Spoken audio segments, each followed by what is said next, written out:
இதில் ஊற்றாதீங்க ஒரு நிமிஷம் கூட காமிச்சிடலாம். ஓகே 0 மைனஸ் இது 1 லிட்டர் போர்சல் ஊற்றுங்க சார்.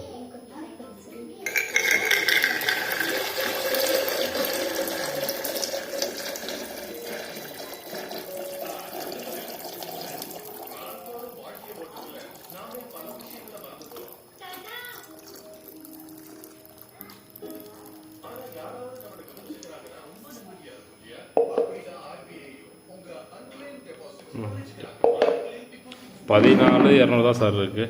உங்களுக்கு ஓகேனாக்க பாருங்கள், நீங்கள் வந்து செக் பண்ணிக்கலாம். 14 200 காலையில் ஒரு டைம் பார்த்துக்குங்க, மதியானம் ஒரு டைம் பார்த்துங்க, ஈவினிங் ஒரு டைம் பார்த்துக்குங்க.